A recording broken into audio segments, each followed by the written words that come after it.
বাংলাদেশ জাতীয়তাবাদী দল কখনো ক্ষমতার জন্য পাগল হয় নাই।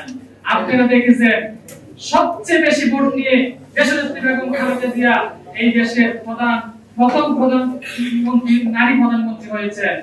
আপনারা জানেন এই 16 বছর জিয়াউর রহমান খালেদা জিয়ার উত্তরসূরি আমাদের আগামী দিনের ভবিষ্যৎ নেতা, আমাদের পার্টির যিনি ভারপ্রাপ্ত চেয়ারম্যানের দায়িত্ব পালন করতেছেন, যিনি 16 বছর আন্দোলন সংগ্রাম করে স্বৈরাচারী শেখ হাসিনাকে বাংলাদেশ থেকে বিতাড়িত করতে পেরেছেন।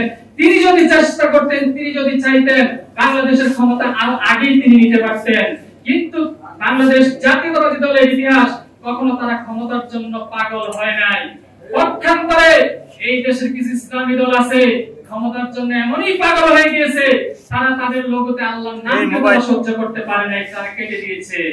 তারা বলতে পারে যে রোজা এবং পূজা একই জিনিস। কত বড় মুনাফিক হলে, কত ইসলাম বিদ্বেষী হলে এই কথা বলতে পারে। সুতরাং ওলামা দলের দায়িত্ব রয়েছে।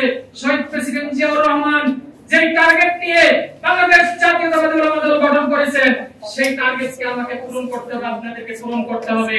আমি জাতীয় নেতৃবৃন্দকে বলতে চাই, আগামীতে যে নির্বাচন আসতেছে, বিশেষ করে সালাম এবং ধর্ম সম্পাদককে আমি বলতে চাই, আপনারা আমাদের চেয়ারম্যানের কাছে বলবেন বাংলাদেশ জাতীয়তাবাদী ওলামা দল থেকে কমপক্ষে 10 জন লোককে জাতীয় সংসদে সুযোগ দিতে হবে। এই দেশের ইসলাম নামধারী যারা কোরআন হাদিসের অপব্যাখ্যা করে, তাদের দাঁত ভাঙা জবাব আমরা সংসদে গিয়ে আমরা দিতে পারবো ইনশাআল্লাহ।